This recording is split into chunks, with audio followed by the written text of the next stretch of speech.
चलिए, तो आज के विज्ञान की क्लास में हम लोग चर्चा करने वाले हैं मानव शरीर। मानव शरीर इंग्लिश में क्या कहते हैं इसको?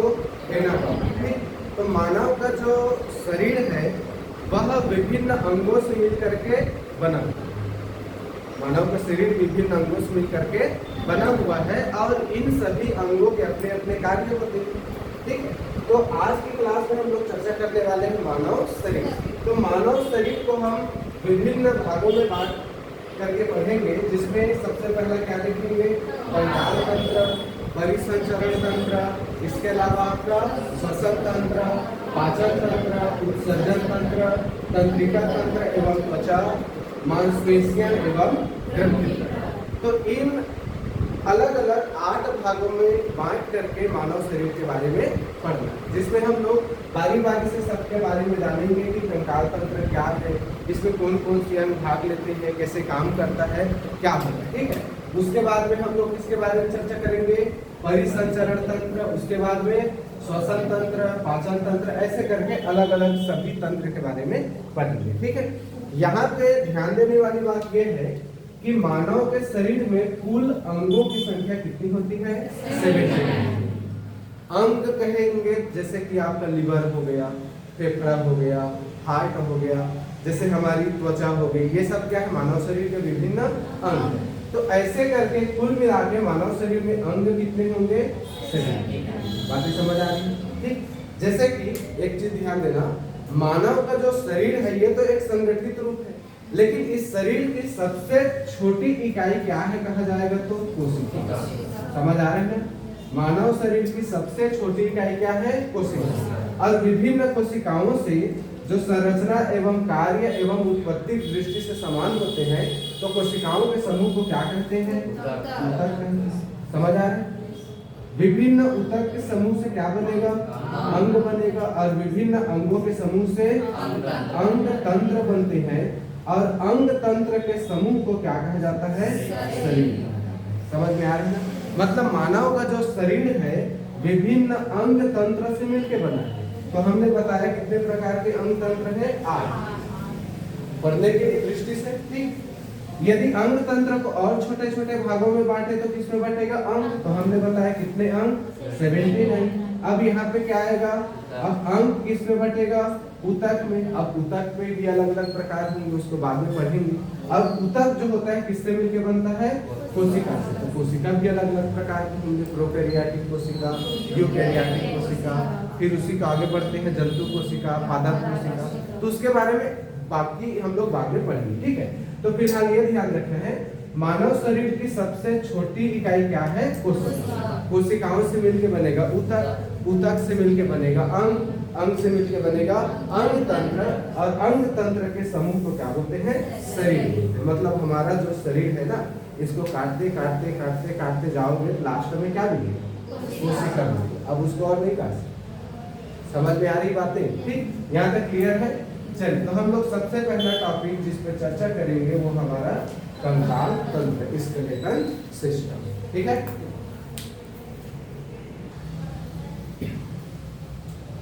तो मानव के कंकाल तंत्र को हम पढ़ रहे हैं।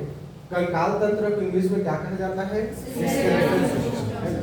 और छोटे छोटे बच्चे होते थे 9वीं 10वीं में, देखो हमारा जो प्रयोगशाला रहता था स्कूल में, उसमें हड्डी का क्या रहता है? भूत भूत करके देख देख के भगते डर।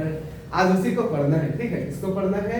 कंकाल तंत्र के अध्ययन को क्या कहा जाता है? Skeletal system. मतलब इसको इंग्लिश में क्या कहते हैं? Skeletal system. कंकाल तंत्र के अध्ययन को ऑस्टियोलॉजी कहते हैं। कंकाल तंत्र के अध्ययन को ऑस्टियोलॉजी। समझ में आ रहा है? अब मानव का जो कंकाल होता है या किसी भी जीव का जो कंकाल होता है, उसमें मुख्यतः 2 चीजें सम्मिलित होती हैं, एक आपका हड्डी और एक आपका उपास्थि। इसके अलावा यदि हम कंकाल तंत्र को बांटे कि ये कितने प्रकार के होते हैं, तो कंकाल तंत्र को हम 2 प्रकार से बांट सकते हैं, एक बाह्य कंकाल और एक आंतरिक कंकाल। अब बाह्य कंकाल मतलब जो शरीर के बाहर है ना, और अंतः कंकाल या आंतरिक कंकाल मतलब जो शरीर के अंदर है। अब बाह्य कंकाल में क्या हो सकता है? जैसे हमारे बाल हैं, हमारे नाखून हैं और हमारे रोग हैं, ये हमारे क्या बनाते हैं? बाह्य कंकाल।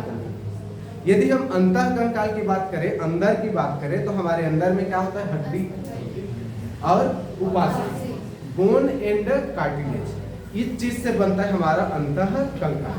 अब यहाँ पे कुछ बातें हैं जो आपको ध्यान में रखनी है। आपने एम्फीबिया सुना होगा? एम्फीबिया, एम्फीबिया जीव ऐसे होते हैं जो जल एवं थल दोनों में निवास करते हैं, ठीक है।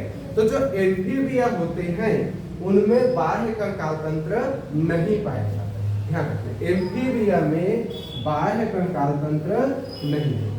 जैसे मेढक, मेढक के शरीर के बाहर में आप देखना कुछ होता है क्या? नहीं, ठीक है। तो एम्फीबिया में क्या है? बाह्य कंकाल तंत्र नहीं। कट कर दिया वो मतलब समझना, इसमें बाह्य कंकाल तंत्र नहीं, ठीक। अब जैसे अंतः कंकाल तंत्र की बात करें तो इस संसार में जितने भी कशेरुकी एवं अकशेरुकी, ठीक है, क्या बोला मैं? कशेरुकी एवं अकशेरुकी जितने भी जीव हैं, इन सभी जीवों में क्या पाया जाएगा? आपका अंतः कंकाल तंत्र। जैसे मनुष्य, मेमल्स, समझ आए? जितने भी मेमल्स हैं कशेरुकी एवं अकशेरुकी, इनमें क्या पाए जाएंगे? अंतः कंकाल। जैसे मनुष्य में क्या होता है? अंतः कंकाल तंत्र। लेकिन मनुष्य में बाह्य कंकाल भी उपस्थित होता है ना भाई, बाल है, नाखून है, रोम है और हमारे शरीर के अंदर में हड्डी है। ये बातें आपको ध्यान में रखनी है। तो कंकाल तंत्र के कितने भाग हो गए? दो, बाह्य कंकाल तंत्र और अंतः कंकाल तंत्र। समझ में आ रही बातें? ठीक, चलिए अगला पॉइंट देखते हैं। अब कंकाल तंत्र में हमने बोला कि मुख्य रूप से भूमिका किसकी होगी? हड्डी एवं कार्टिलेज, मतलब बोन एवं कार्टिलेज का। तो पहले समझते हैं इसके बारे में, अस्थि, या इंग्लिश में क्या कहेंगे? बोन, जिसको हम लोग क्या बोलते हैं? हड्डी बोलते हैं। क्या बोलते हैं? हड्डी, ठीक। हड्डी कुछ याद आ रहा है? हड्डी से इतिहास में क्या पढ़े? राक्षस तंगड़ी, बन्नी हट्टी, तालीकोटा। कब हुआ था युद्ध? 1562। याद आ रहा है? बहमनी साम्राज्य और विजयनगर साम्राज्य के बीच में क्या हुआ था? 1565 में तालीकोटा, या फिर बन्नी हट्टी, या फिर राक्षस तंगड़ी। तंगड़ी मतलब लेग पीस, ठीक है, ऐसे याद रखना, हड्डी, ठीक है। तो अंतः कंकाल तंत्र की प्रमुख चीज क्या है? हड्डी। तो हड्डी के बारे में जानते हैं, ठीक। तो जो हमारे शरीर का जो हड्डी होता है यह कैल्शियम एवं फास्फोरस से बना है, मुख्य रूप से। फ्लोरीन भी होती है कुछ मात्रा में, लेकिन कैल्शियम एवं फास्फोरस ज्यादा इंपॉर्टेंट है। इसके अलावा हमारे शरीर का लगभग 80% हड्डी का जो 80% भाग है वह किससे बनता है? कैल्शियम। समझा? इसलिए हड्डियों वगैरह टूटता है, कैल्शियम का टेबलेट देते हैं, इतना मोटा मोटा रहता है और फुल भर देते हैं एकदम कैल्शियम, हड्डी तुरंत जुड़ जाती है। समझ में आ रहा है? ठीक है। तो 80% जो हड्डी होता है, हड्डी का जो 80% भाग है किससे बनता है? कैल्शियम बनता है। हड्डी क्या है? तो ठोस संयोजन होता है। ठोस रहता है ना, कड़ा, आसानी से नहीं टूटता है, बहुत मजबूत होता है। नहीं तो ऐसे ही चलते रहते तो पट टूट जाता है, फिर इंसान गिर जाएगा। तो हड्डी क्या होता है? बहुत मजबूत होता है।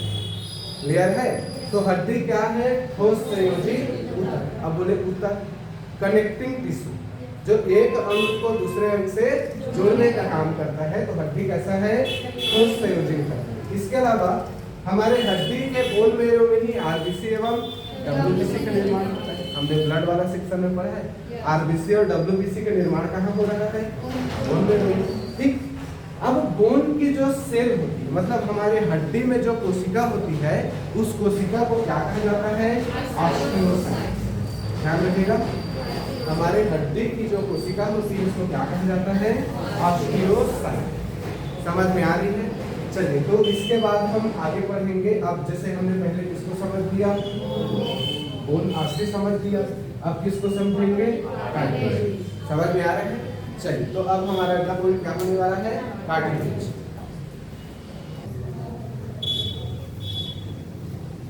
तो अभी हमने समझा बोन के बारे में कि बोन क्या होता है, कैसे होता है। अब बोन के बाद में दूसरा हम लोग क्या देखने वाले हैं? उपास्थि। उपास्थि को इंग्लिश में कार्टिलेज। वास्तविक इंग्लिश में कार्टिलेज। अब ये जो कार्टिलेज है ये क्या है, तो ध्यान रखना यह भी ठोस संयोजी ऊतक है।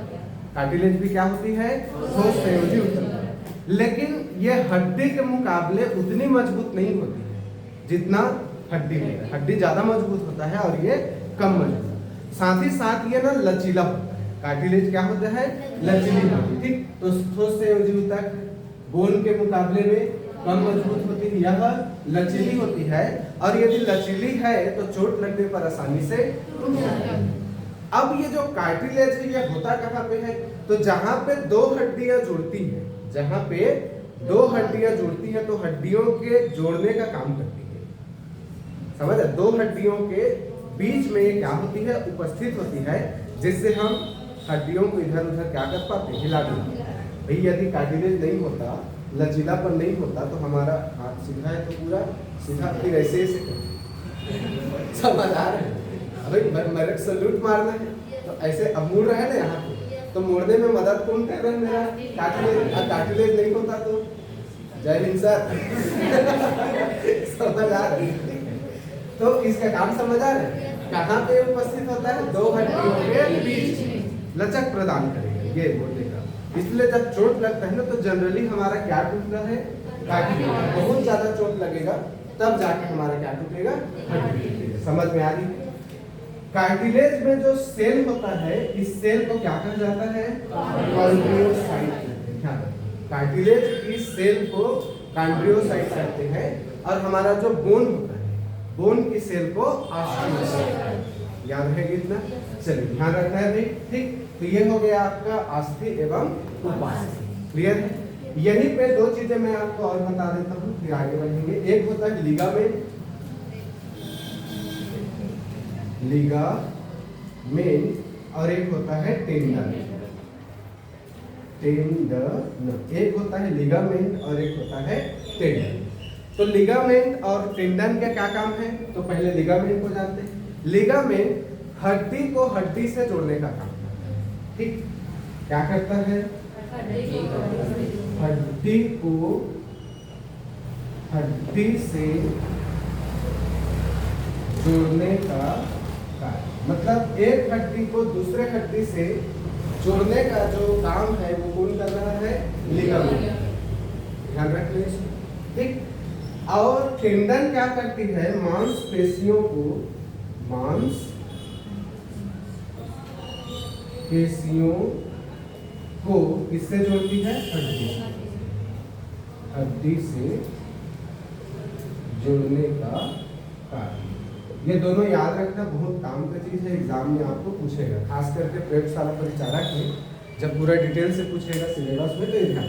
तो लिगामेंट क्या करेगा, हड्डी को हड्डी से जोड़ने का काम करेगा, और टेंडन क्या करेगा, मांसपेशियों को हड्डी से। अब ध्यान रखना, अब जैसे हमारा हड्डी है, तो हड्डी तो एक मानव का जो कंकाल है, मानव की जो हड्डी है, वो मानव के शरीर को निश्चित आकृति है ना प्रदान करने में मदद करता है, शरीर को मजबूती प्रदान करने में, दृढ़ता प्रदान करने में मदद करता है। अब दृढ़ता और मजबूती और आकार तो मिल गया, लेकिन यदि हड्डी में गति नहीं आएगा, हम उसमें कुछ मोशन नहीं कर पाएंगे, तो कोई मतलब नहीं, चल फिर नहीं पाएंगे। तो जब मांसपेशियां हड्डी के साथ जुड़ती हैं, तो मांसपेशियों के माध्यम से ही हड्डी में क्या होता है, गति। जैसे मैं अभी इधर उधर हाथ को, सिर को ऐसे ऐसे हिला पा रहा हूँ, इसमें मदद कौन कर रही है, मांसपेशियां। हड्डी स्वयं से कुछ गति नहीं कर सकती। अब जैसे जेसीबी मशीन, अब जेसीबी मशीन आपने बना दिया, पूरा लोहा लोहा लो चलो खोदो, ऐसे अपने आप उस पर क्या डालना पड़ेगा, सॉफ्टवेयर डालना पड़ेगा। वैसे ही हड्डी कोई गति नहीं करता, हड्डी किसके माध्यम से गति करता है, मांसपेशियों। अब मांसपेशियां क्या, तो हमारे शरीर का मांसल भाग जो मांस है ना, ठीक है, यही क्या कहलाती है, मांसपेशी। हमारे शरीर के मांसल भाग होती है जो शरीर को गति एवं लचक प्रदान करने में मदद है। समझ में आ गई बातें। तो दोनों पॉइंट याद रखना, लिगामेंट जो हड्डी को हड्डी से जोड़ने का काम करेगा, और टेंडन मांसपेशियों को हड्डी से जोड़ने का। क्लियर यहाँ तक। मतलब हड्डी के ऊपर में क्या होती है, मांसपेशियां, हड्डी के ऊपर में। क्लियर यहाँ तक। चलिए अब आगे पढ़ेंगे हम लोग मानव शरीर का कंकाल तंत्र, पूरा उसको डिटेल से पढ़ेंगे, ठीक है।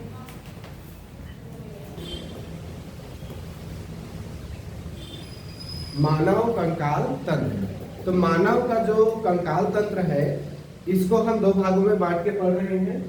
एक होता है बाह्य कंकाल तंत्र और एक होता है अंतः कंकाल। तो बाह्य कंकाल तंत्र मतलब जिसमें नाखून, बाल, रोम ये सब शामिल होते हैं जो शरीर के बाहर होंगे। यदि हम मानव के अंतः कंकाल तंत्र की बात करें तो अंतः कंकाल तंत्र को हम दो भागों में बांट के पढ़ेंगे, जिसमें एक क्या है अक्षीय और एक क्या है उपांगीय, ठीक है। इंग्लिश में एक्सियल और अपेंडिकुलर। अक्षीय कंकाल तंत्र में टोटल 80 हड्डियां शामिल हैं और अपेंडिकुलर में टोटल 126 हड्डियां। समझ आ रहा है। यदि हम अक्षीय कंकाल तंत्र को बांटे तो तीन भाग में बांट के पढ़ेंगे। एक हेड बोन, हेड मतलब यहाँ से लेकर के यहाँ, तो हेड बोन टोटल कितना होता है 29, अभी डिटेल करेंगे इसको। चेस्ट बोन की बात करें तो चेस्ट बोन कितना है 25 होता है। और वर्टिब्रल कॉलम मतलब रीढ़ की हड्डी बात करें तो इसमें कितनी हड्डियां 26। आगे पूरा डिटेल करना है ना, ठीक है। यदि हम अपेंडिकुलर की बात करें तो कुल 126 है। 126 में से कंधा में कितना होगा 4, 2 और 2 4। हैंड बोन तो एक हाथ में 30, 30 और 30 60। हिप बोन कमर के पास होगी तो 2 होगा। और लेग बोन में भी कितना होगा 60। एक पैर में 30 तो दोनों मिला के 60। तो इस तरीके से हमने पाया कि मनुष्य के कंकाल तंत्र में कुल कितनी हड्डियां होती हैं 126 और ये 80 206। तो मानव का जो कंकाल तंत्र है सामान्य वयस्क मनुष्य के शरीर में 206 हड्डियां होती हैं। वयस्क मनुष्य के शरीर में 206 हड्डियां होती हैं, लेकिन नवजात शिशु के शरीर में 300 प्लस हड्डियां। समझ आ रहे हैं। नवजात शिशु के शरीर में 300 प्लस हड्डियां होती हैं। अब जैसे जैसे शिशु बड़े होते जाएगा हड्डियां क्या होती जाएंगी जुड़ते जाएंगी, जुड़ करके शरीर के एक निश्चित आकार बनाएंगी तो हड्डियों की संख्या कम होगी। तो मनुष्य जब वयस्क हो जाता है सामान्य शरीर का रूप ले लेता है तो 206 हड्डियां, लेकिन जन्म के समय कितनी हड्डियां होती हैं 300 प्लस। अब कभी कभी पूछा जाता है कि किसी शिशु में कितनी हड्डियां हैं, तो मान लो ऑप्शन में 300 प्लस नहीं मिलेगा तो आपको क्या लेना है 270। ठीक है, कितनी हड्डियां होती हैं 270। क्लियर है यहाँ तक, ठीक। चलिए अब आगे बढ़ते हैं। अब इसी को पूरा डील करते हैं। तो सबसे पहले क्या देखेंगे हेड बोन, ठीक है। क्या देखेंगे हेड बोन।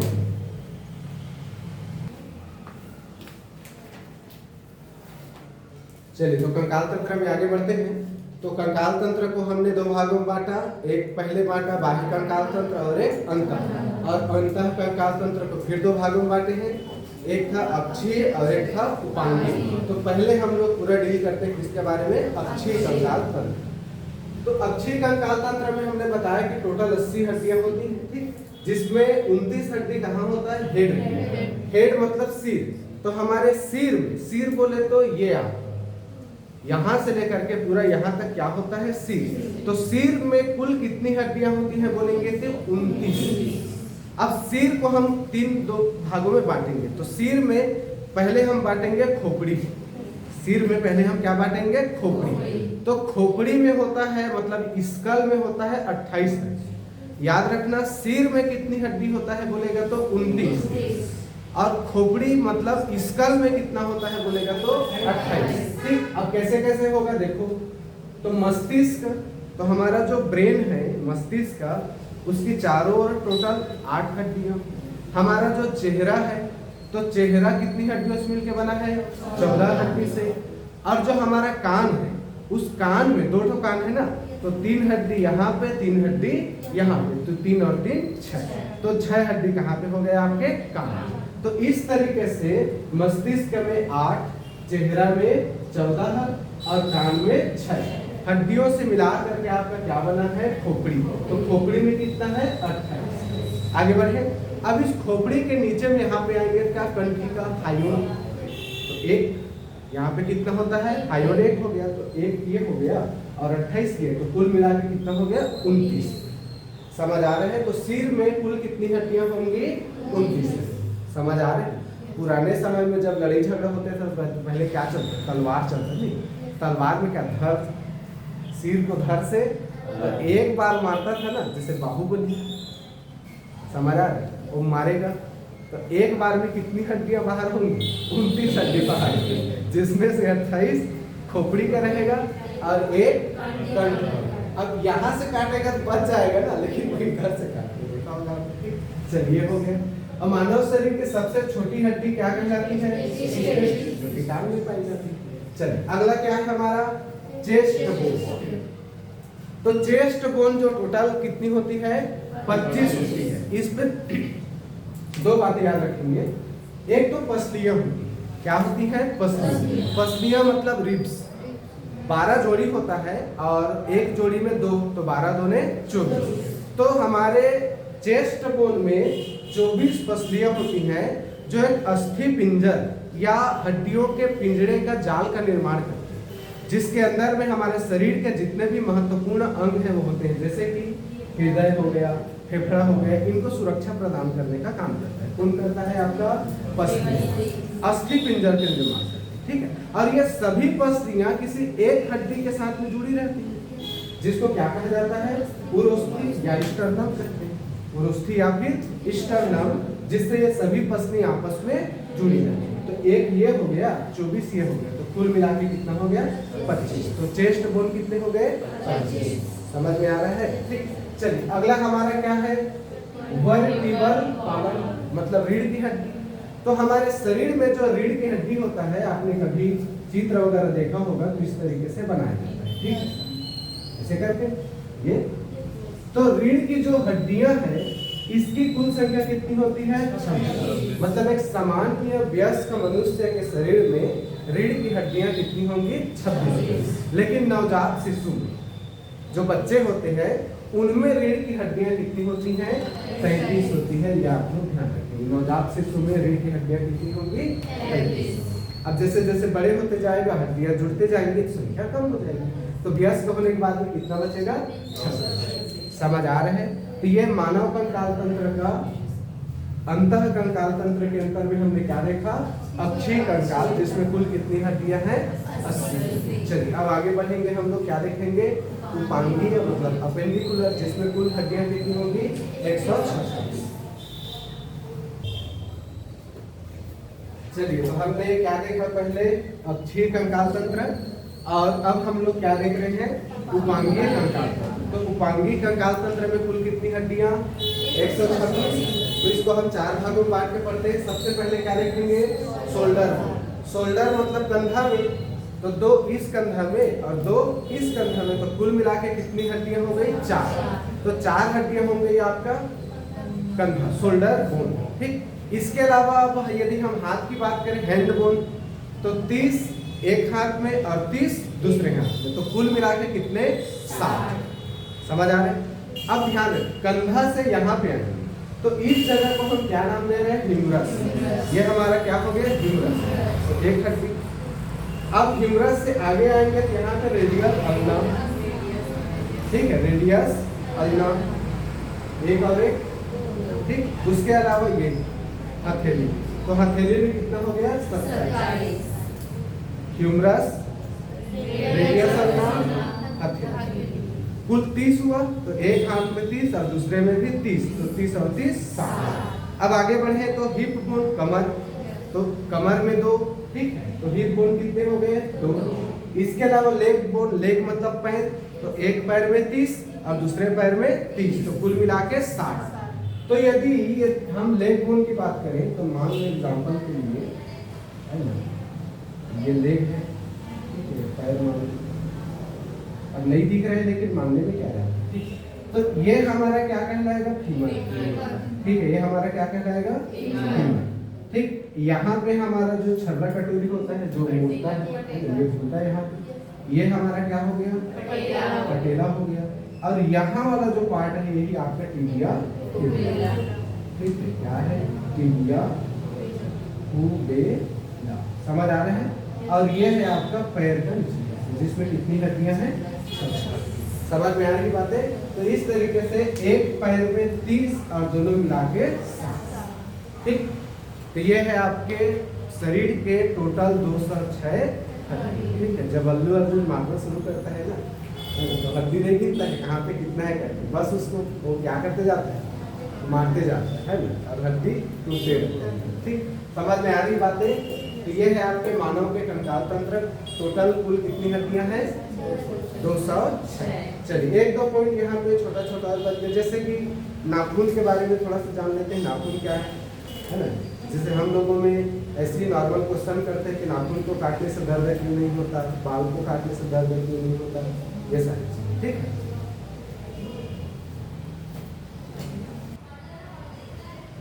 तो अभी हम बता रहे थे आपको नाखून के बारे में। तो जो नाखून है यह अल्फा केराटिन से बनी होती है। समझ आ रहा है? नाखून किससे बना होता है? Alpha keratin. और ये जो नाखून होते हैं हमारे शरीर के मृत कोशिकाओं के द्रव से बनी होती है। किससे बनता है? मृत कोशिकाओं। अब मृत कोशिकाएं हैं तो मृत कोशिका मतलब ऐसी जिसमें रक्त का प्रवाह नहीं। अब जहाँ पे रक्त का प्रवाह ही नहीं होगा, मृत कोशिकाओं से बने हैं, अल्फा केराटिन से बने हैं, उसको काटोगे तो दर्द नहीं। समझ में आ रहा है? तो आपको मान लो कभी पूछ दिया ऐसी नॉर्मल हम लोग बातचीत में बोलते हैं नाखून को काटने से दर्द क्यों नहीं होता है ना, जैसे मर्द को दर्द नहीं होता है ना, वैसे ही नाखून को काटने से दर्द नहीं होता। क्यों नहीं होता है? यह मृत कोशिकाओं से, इसमें रक्त का प्रवाह नहीं होता है ना। जैसे अमिताभ बच्चन वो एकदम मारते रहती हीरोइन, नमक लगा लगा के बोलता है तुमको दर्द नहीं होता, तो अमिताभ बच्चन क्या बोलता है? मर्द को दर्द नहीं होता। वैसे नाखून नाखून क्या बोलता है? मुझे काटो, मुझे दर्द नहीं होता। क्लियर यहाँ तक? चलिए हड्डी संबंधी रोग देखते हैं। तो हड्डी संबंधी 3 रोग आपको ध्यान रखना है। पहला क्या है? फ्लोरोसिस। फ्लोरोसिस से याद रखना फ्लोरीन। तो हमारे शरीर में फ्लोरीन नामक तत्व की जब अधिकता हो जाती है, किसकी अधिकता हो जाती है? फ्लोरीन। तो फ्लोरीन की अधिकता के कारण हड्डियां जो होती हैं भंगुर हो जाती हैं, जल्दी टूट जाती हैं, कमजोर हो जाती हैं। इस रोग को क्या कहा जाता है? फ्लोरोसिस। फ्लोरीन की अधिकता, कमी नहीं, फ्लोरीन की अधिकता से हड्डियां भंगुर हो जाती हैं, फ्लोरोसिस। ऑस्टियोमेलेसिया। ऑस्टियोमेलेसिया में क्या होता है? उम्र में वृद्धि के साथ साथ धीरे धीरे हड्डियां क्या हो जाती हैं? कमजोर हो जाती हैं। जैसे जैसे उम्र बढ़ते जाता है हड्डियां कमजोर हो जाती हैं। इसलिए देखते हैं ना बुढ़ापा में थोड़ा सा भी चोट लगे तो हड्डियां टूटने का चांसेस बहुत ज्यादा रहता है। ठीक, तो उम्र में वृद्धि के साथ हड्डियां कमजोर होना क्या कहलाता है? ऑस्टियोमेलेसिया। और शरीर में यदि फ्लोरीन तत्व की मात्रा बढ़ जाए जिस कारण हड्डी कमजोर हो जाए तो क्या है? फ्लोरोसिस। इसके अलावा रिकेट्स, तो शरीर में विटामिन डी की कमी से क्या हो जाता है? रिकेट्स। पिछले क्लास में हमने इसको पढ़ा है अच्छे से। हड्डियां टेढ़ी मेढ़ी हो जाती हैं, भंगुर हो जाती हैं। तो हड्डी संबंधी के 3 रोग, फ्लोरोसिस, ऑस्टियोमेलेसिया और रिकेट्स। याद रहेगा? चलिए अब 2 मिनट चर्चा कर लेते हैं हम लोग दांत के बारे में। इसके बारे में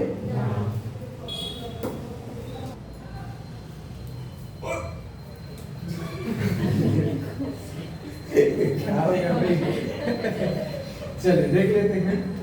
तो कंकाल तंत्र के अगला जो हमारा पार्ट है, चूंकि हड्डी पढ़ रहे हैं तो हड्डी में हम क्या देख लेते हैं? दांत। क्योंकि दांत किससे बना होता है? किसी को लकड़ी वगैरह थोड़ी बना, हड्डी से ही बना है ना। सोना का दांत और बाद में लगाते हैं, नेचुरल रूप से तो हड्डी का ही बनी है। ठीक है, तो दांत क्या होता है? कैल्शियम सल्फेट एवं कैल्शियम कार्बोनेट मिलकर के बनी। 2 चीजें, कैल्शियम सल्फेट और कैल्शियम कार्बोनेट से बनी होती है। और जो मनुष्य होता है वो क्या होता है? द्विदंती होता है। क्योंकि मनुष्य का दांत 2 बार, एक बार जन्म के समय, उसके बाद दूध के दांत झड़ने के बाद में अकल के दांत आते हैं, है ना। वो बोलते हैं ना दूध का दांत झड़ा नहीं है और होशियारी दिखा रहे हैं करके, ऐसे। तो मनुष्य क्या होता है?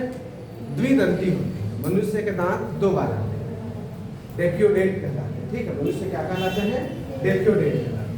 यदि हम दांत के प्रकार की बात करें तो दांत 4 प्रकार के होंगे। एक होगा चमड़ना, एक होगा अर्धचमड़ना, एक है क्लिंकर और एक है मोलर, प्रीमोलर, इंसाइजर, कैनल। तो ये दांत कितने प्रकार के? 4। चवर्णक, अग्रचवर्णक, कृंतक और सबके अलग अलग काम है। तो मेन काम तो यही है, भोजन को छोटे छोटे भागों में तोड़ना और तोड़ करके फिर उसको आगे ले जाना, क्योंकि सीधा सीधा डायरेक्ट जाएंगे तो पचाने में दिक्कत होगा ना। तो चबाना, भोजन को अच्छे से चबाना। ठीक, चलिए। मानव शरीर का सबसे कठोरतम भाग क्या कहलाता है? एनेमल। मानव शरीर का सबसे कठोरतम भाग क्या कहलाता है? एनेमल। और ये एनेमल कहाँ पे होता है? दांत का जो बाहरी भाग होता है, ठीक है, दांत का जो बाहरी भाग होता है वही क्या है आपका? एनिमल। ठीक है, एनिमल मत बोल देना, तो रणबीर कपूर आ जाएगा, मेरा पिक्चर का कॉपीराइट कर रहा है। ठीक है, एनिमल। तो मानव शरीर का सबसे कठोरतम भाग क्या है? एनिमल। और यह दांत का बाहरी आवरण बना। समझ आ गए यहाँ तक? चलिए, तो ये आपका कंप्लीट एक क्लास हुआ किस चीज का? मानव कंकाल तंत्र। ध्यान रखेंगे, इससे बाहर और शायद ही पूछेगा, ठीक है, लेकिन इतना पता रहेगा तो आपको बहुत सारा चीज क्या हो जाएगा? कवर हो जाएगा। ठीक, इस क्लास से बाहर शायद ही क्वेश्चन जाए। यदि किससे क्वेश्चन बनाएगा? कंकाल तंत्र से। समझ में आ रही है? चलिए, तो आज का क्लास यहाँ पे साइंस का खत्म करते हैं। कल हम लोग क्या देखेंगे? रक्त का परिसंचरण। ठीक है भाई।